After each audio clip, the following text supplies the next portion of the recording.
So both books feel momentous, they feel both personal and universal. Both are about what it means to be an American, even though like Téa's book doesn't really talk about being American, it still feels very much like it is about being an American. It's about what it means for our world to be changing super fast. Both have very deep philosophical underpinnings and ask questions about technology, displacement, class, and race, and a lot of big issues of our time. So my first question is, I love your titles so much. They're very complicated. They shift in meaning again and again as I read through the book. Rachel's, your title, The New American, it's like a bit Real Americans. real Americans. Oh my God, I've been saying the name wrong. No. Real Americans. I know Deb knows the name. It's like it's it's just like it's provocative and it's very layered, and Téa's you find out right at the beginning of the book that it's about a big it's the name of a building, but as the story unfolds, it has just deeper and deeper layers over the course of the book. So I'm wondering if you could both talk about your titles, what they mean to you, how you got them, and what do they point to in your book? Should I go first? Wow, this mic is loud. My book is called Real Americans, and for a long time it was actually called New Thing 2016, just for years and years, and it was taunting me, like every time I opened this document. At some point I wrote the phrase Real Americans. It just, I think, came out in one of the early sections. A character who, born and raised in America, goes to China and meets someone from her family's past, and he says to her, "Oh, you're a real American." And meanwhile, she really hasn't felt this way. She's sort of felt, that she hasn't belonged in the particular spheres that she runs in. And I think when I wrote that phrase, I thought, oh no, I think this is the title. Because, for all those reasons, Deb, that you were just saying, like, it felt like so much. It felt really big. To have American in the title, I think, is very, it felt very ballsy to me. And I didn't know, while it felt really perfect, it felt that each of my characters, there's 3 characters in the book, each of them was sort of contending with this idea, what does it mean to be a real American? I think I felt a little spooked by it at first. I was like, oh, I don't know if I can write a book that like has this as a title. And then I kind of thought, fuck it, I'm gonna do it. It's so funny Uh-oh. Should we share? It's so funny. Is it on? Yeah. Ooh, sorry. It's funny how when that moment that happens when you discover the title, and it's always the kind of like a gut punch where you're like, oh, I think this is the encapsulation of the whole thing, and I don't know how I feel about that. Is it good? Is it terrifying? For me, it was as you said, the Morningside is the building into which Sylvia, who's this 11-year-old climate refugee who comes to Island City with her mother, they move in.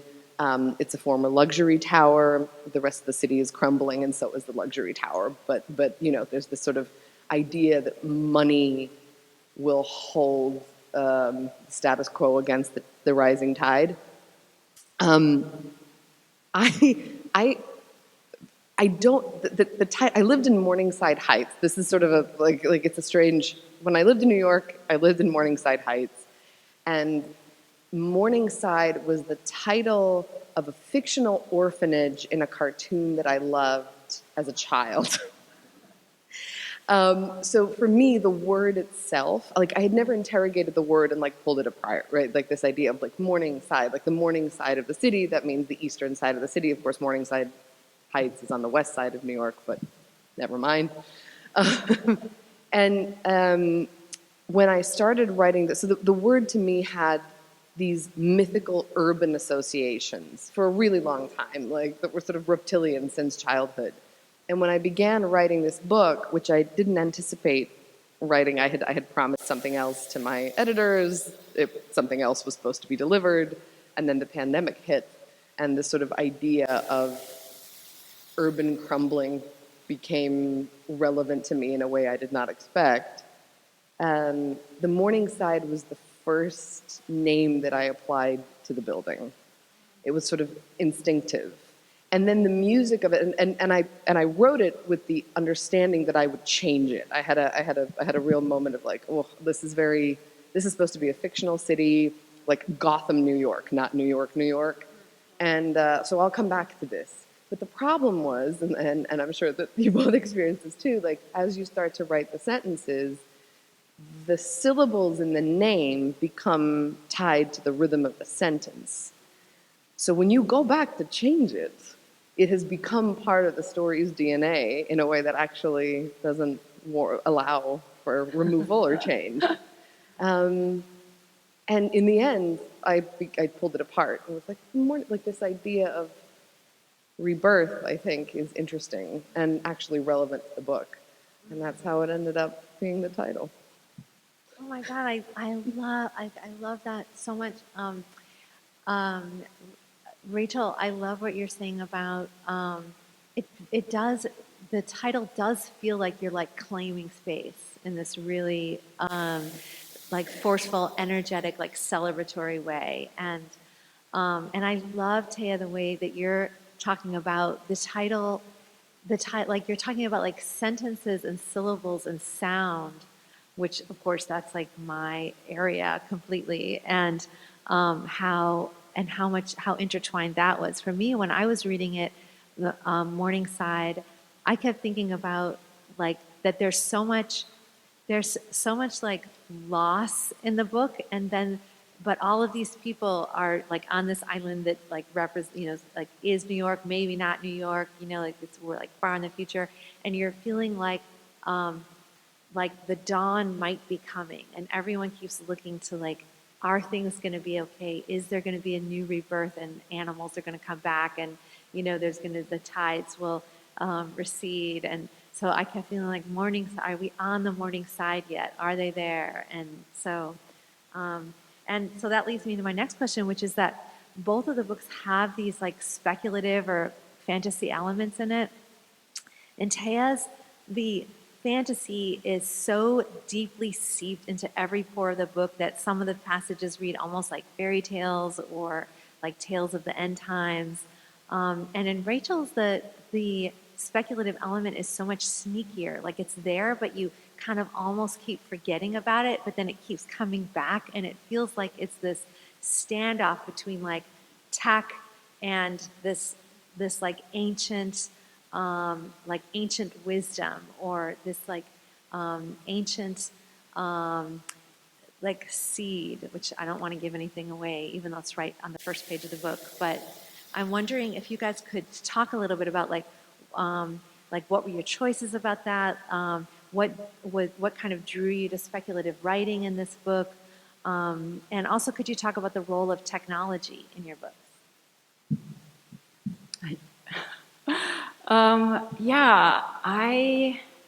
It's funny. I mean, there's so much I could have responded to in your answer. Like, I feel like we could just have a conversation about how inevitable sometimes, things like titles or just what even is in the book, how that feels. Like once, I don't know, you're just making these characters and trying to make them real. I mean, they don't exist anywhere else, but like the project is to make their lives as real as possible and make this world as real as possible.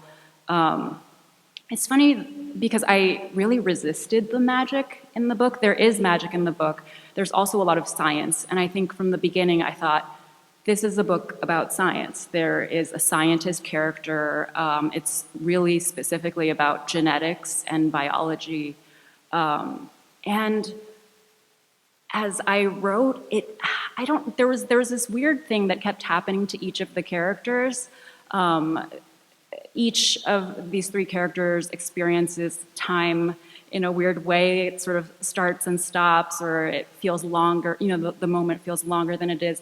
And I was trying for years, honestly, to understand what that was. And I kept reading scientific papers, like trying to figure out what the scientific explanation of this thing was. And all I knew was that it was happening to the characters, and I didn't know why, which is often how I think the writing happens. And at some point, probably like three years in, maybe even 4 years in, I realized that the explanation was more magical than scientific, and that helped just everything fall into place for me. And I knew that obviously it wouldn't be for everyone. Magic is not for everybody. But I also knew that it made perfect sense in my particular book, because it was so much a book about science, but it is also a book about sort of the limits of our own understanding, our own perception, the limits that we have as human beings to sort of understand one another, understand ourselves. We live in a time that's so, we're so certain about so many things. We think that if we study everything, if we have empirical knowledge of things, that we can truly understand the world. I think we're living in a time of like maybe slight overconfidence, maybe not even slight, but just a lot of confidence in our own abilities as people and our ability to know things. And yeah, when I realized that there was magic in the book, it made so much sense, because it felt like this magic is here to remind us that we don't know everything, right? Like the minute we receive like some bad medical diagnosis, or someone we love is dying, like there's so many things about being a human being that aren't just explained by science or logic or rational thinking, right? And so, to me, it felt right. I didn't really set out to write a speculative novel, but that's what I wound up writing. It's so interesting to me that you're answering this question from the point of view of knowledge and the idea of knowledge, because I too didn't set out to write a speculative novel, and to me the idea of knowledge ended up being absolutely essential, and I think that the speculative element was born of that. I knew that because it was a novel about immigration, and I myself came to this country in like 1997 at the age of 12, a lot of the inherent aspects, the inevitable aspects that you were referring to earlier, the novel had to do with cultural legibility. I think that when you enter a space as an outsider, as an immigrant, as a person removed from the culture, there are speculative elements to the ways that you're approaching the culture, right? Like things aren't legible to you. Maybe you don't speak the language. Maybe you don't understand the cultural references of your peers. A joke is prone to land the wrong way because you're translating it from your own language, or you don't understand like other people's senses of humor. So there's this idea of illegibility and unknowability that you're kind of grappling with. And so the moment the book was sort of centered in the perspective of an 11-year-old who was a newcomer to this place, her whole world became speculative. And it's funny too, like her way into understanding it comes through magic. Like her mom is somebody who's very reticent to talk about the past. The place where they come from is referred to in the book only as back home. She's never been there. Her mother doesn't talk about it, doesn't have any photos of it, but her aunt, whom they move in with in the building, has this like wealth of knowledge about it. And she couches a lot of that knowledge in folklore and myth. And this folklore and myth becomes the prism through which Syl understands the world around her. And the way she comes to grapple with the fact that like she doesn't know this place is that she convinces herself, rightly or wrongly, for those of you who haven't read the book, that she's actually the only one who knows what's going on, because she has this prism of magic and myth. And yeah, that's sort of how it came about. So, yeah. I mean, I love that so much. My next question is about immigration So I'm going to come back to that in 1 second. I do want to just pause on the speculative element for one more second and say that it's so interesting to me how like practically every book you pick up now has speculative elements in it. And it does, I often think about like, why is that? You know, it seems obvious, right? Because it's like, it feels like everything is ending and what is going to come next? And so it feels like fiction has become this like imaginative space for like what is, like, what's going to come after this? Like, what's going to come after this next 4 years, right? What's going to come, like, you know, also in terms of like climate, like at every single level. And I'm just wondering what, like, why do you think everything is so, like, so much of fiction is leaning toward speculative more and more? I mean, I remember like a few years ago, everyone was saying like, oh, geez, there's a lot of like cli-fi out there and stuff, like that phase is going to go away, you know? And it's like, oh no, it is. It's like, it's stronger than ever and it is not going away. And so I'm just wondering if you guys have thoughts about that. Well, I think that, do you mind if I? No, yeah. I think that, you know, it is that terror of the unknown, right? Like, I think that, I think it's entirely possible that we have, the people preceding us have been in this psychological state before, you know, and in fact, it is likely, but it feels unique, you know? The idea that you can no longer really use the past to map what the future might look like is terrifying. And I, for instance, like writing this book, I found a lot of comfort in sort of projecting into the future and being like, what are the recognizable elements of what a society might look like with ration cards, you know? So I think that I think that it is a kind of effort to self-soothe, you know, on like a very basic level, on the part of artists, of writers, of musicians. And at the same time, I think that I don't understand, I don't know if other people, this is Austin, this is a big tech hub. I don't understand what's happening. You know, like I'll hear about some new piece of technology, or you know, some aspect of AI will be introduced to me in an article, and it feels like the world is gravitating into a sphere that I know absolutely nothing about. You know, I've reached the limits of knowledge, and everything else is just sort of like trying to seep in, and I'm like, I don't understand. There's a hub somewhere. All the computers live in it. There's water somehow being applied to cool them down, but I don't understand. And I think being poured yeah, on exactly, top. just being poured onto them. And I think that there's a real element of that too. It's like, this is so opaque. The technological aspects that are basically set to govern our society are completely opaque to us. And there's terror in that too. I think, again, this could be like a whole separate panel just about technology. I did take a driverless car the other weekend, like just last weekend. And at first it was insane. And then within like 5 minutes, it just became very normal. I was like, okay, this is the future. We're not going to have drivers. Yeah, the question about speculative right now, I mean, I think it's two things. One is, I mean, I just have this like slightly woo belief that ideas are just out there, and it's our job as writers and artists to sort of catch them. And yeah, and it kind of feels like the subject matter is not entirely up to me, and so maybe that's why there is this sort of confluence of themes and speculation.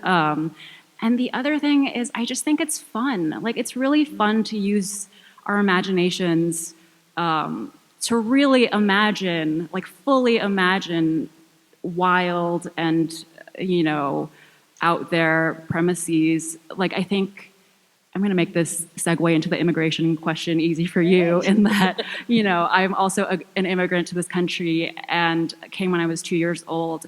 And more and more, I think that I became a writer because I was this really lonely kid who went to the library and didn't feel like my English was perfect. And I found a lot of comfort in fairy tales, There was a series on Nickelodeon called Special Delivery that was like these like anime fairy tales, and I loved it so much. And I just loved fairy tales. I loved just imaginary worlds in which, it was not so complicated. You know, it wasn't about being an American. It wasn't about fitting in school. It was just about like, I don't know, like bears and stuff. So I think part of it is that we like miss fun. We just want to have fun. It is a lot of fun. I'm really glad that we like grabbed that space back from sci-fi writers. We were like, okay, it's ours too. We could do this too.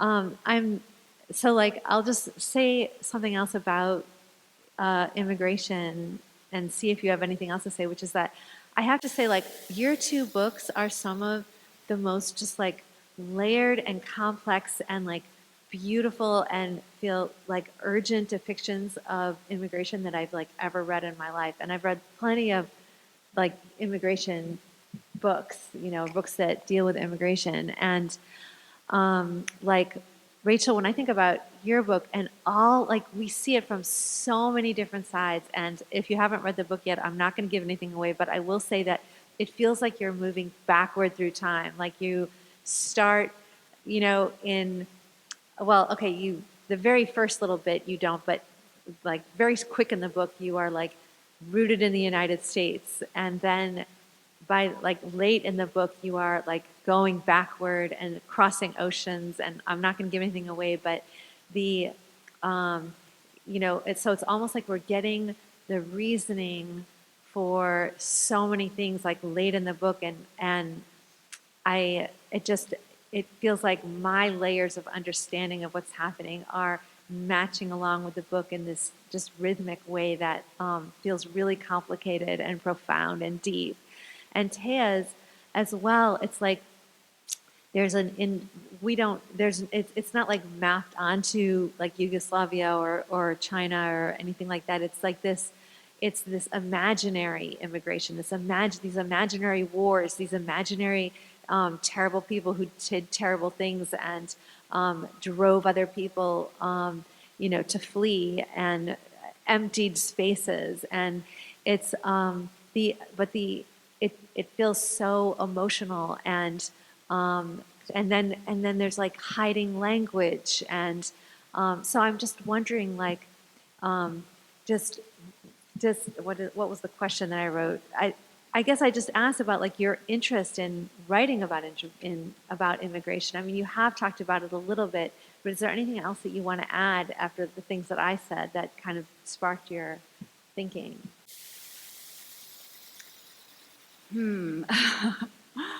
I mean, that was such a beautiful description. Thank you, Deb. I'm so lucky that Deb has moderated. I mean, she's moderating this panel, but also did a talk with me at Book People. So it feels like. And I got the name wrong. No. What a horror.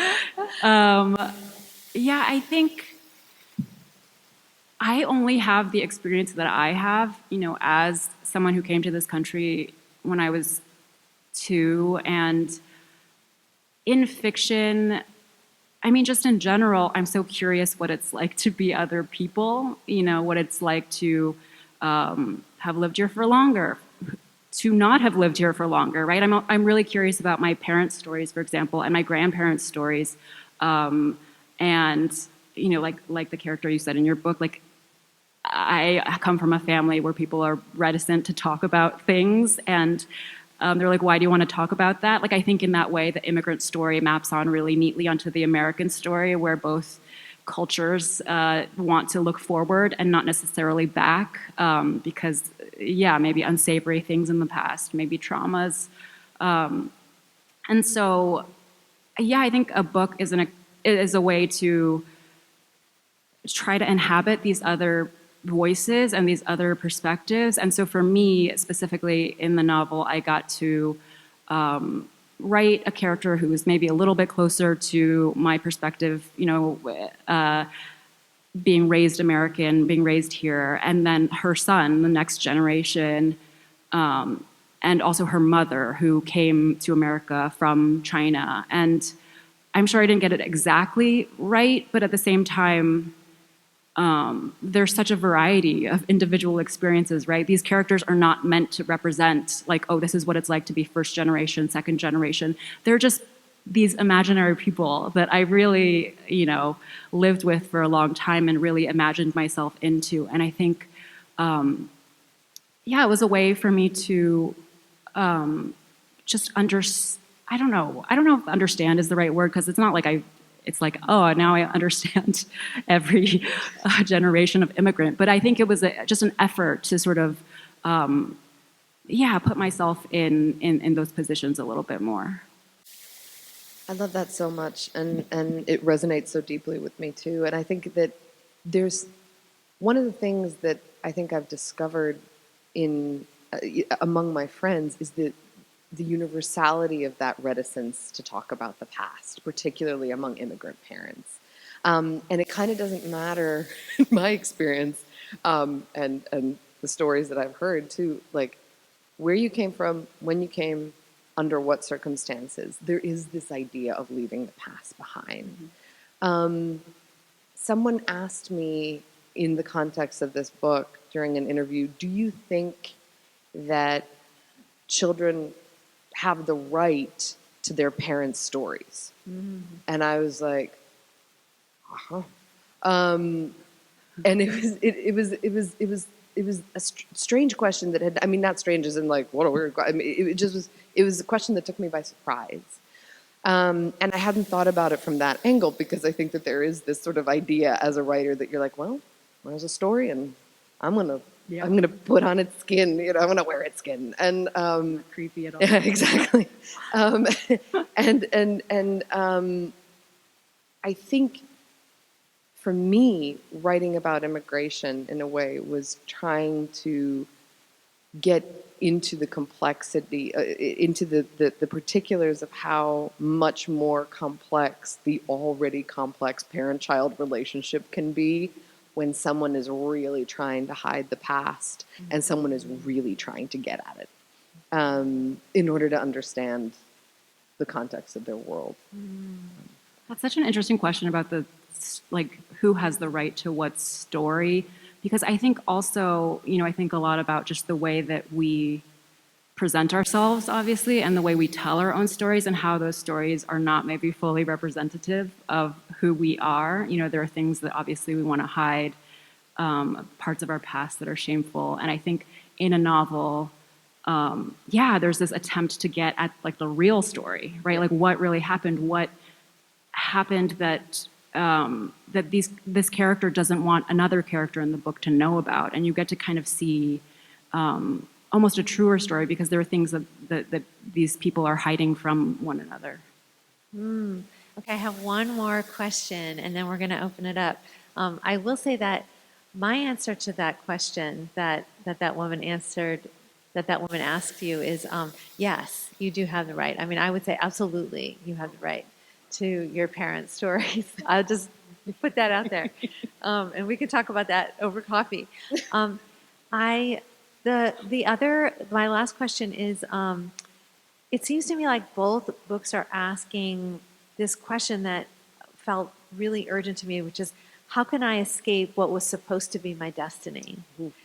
And so in that sense, the book becomes like a quest for identity in a way. Like, how can I find myself in this new space? And I'm wondering, like, does that seem right to you, that question, that's a question that your book is asking? And could you talk a little bit about these characters' quests? Just keeping it light for the last question.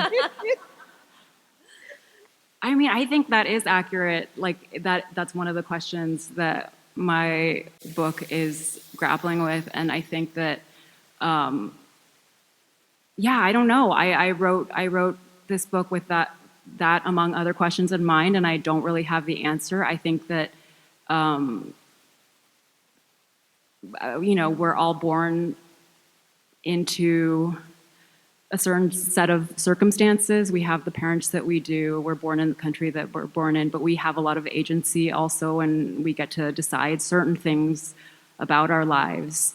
And I think in my book specifically, I was thinking about how I don't know, the American narrative is that we are so self-made, that we're so individual, that we get to decide everything about our own lives. And I think that leads us to give more credit to certain, quote unquote, successful people, people who are wealthy, people who are powerful, and sort of give undue credit to people who, might be unhoused or might have addiction issues. I think we just give so much credit to people for things that are and aren't in their own control. And the reality to me, I mean, just in writing this book, and I think just like living through these past, 8 years, has made me think like, oh yeah, the reality is just so much more complicated. We don't deserve all the credit for our lives. We don't deserve all the blame. We do have agency, and it does matter what we do. It matters that we're trying to, to make things better and not worse. But I do think it's a tangle. I don't know. I'm gonna putter off there. No, that's so true, and I think again so striking, and particularly in this moment in history, right, where such claims are being made on the individual, achievements or triumphs of people that don't account at all for, maybe you were the heir to a jade mine, like, I don't know, not talking about anyone specific, but I think I like that question a lot. I think that Syl in my book is trying to answer the question from like a different angle. I think it's what was the destiny you escaped? Good, yeah. And I think that there is a very pervasive myth, not just in America, but in many places around the world that are sort of the hubs for immigration, right? That's like whatever you got coming here is better than the destiny you escaped, right? It has to be. And it allows us, that myth allows us to not account for the shortcomings of our own society and the way it fails many, many people.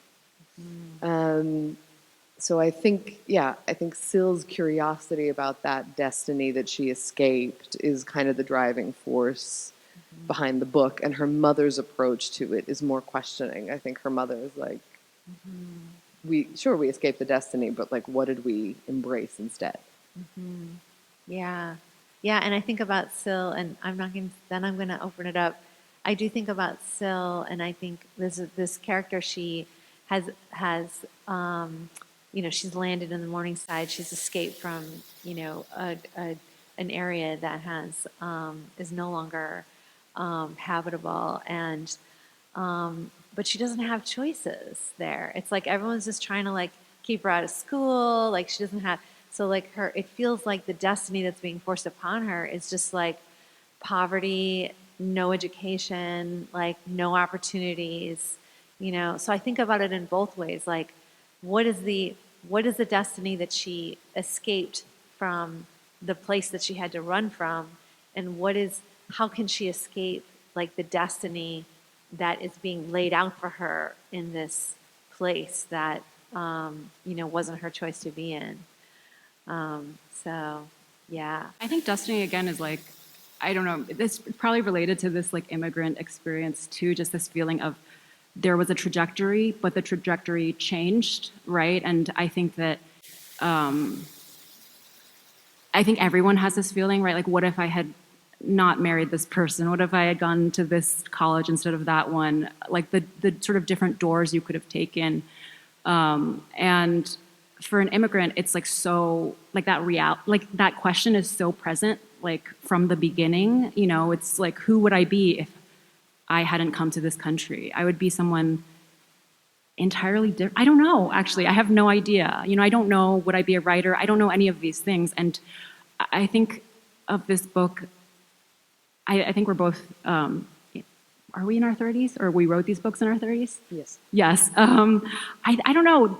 For me, this book was like very much this 30s book in that I'm now like nearing the end of my 30s, but I think in your 30s you realize, like, maybe like mid 30s, it's like, oh, my life is my life. Like, there's no longer like this feeling of like endless possibility and feeling like, you know, I could do anything. It's like, this is I made some choices and here we are.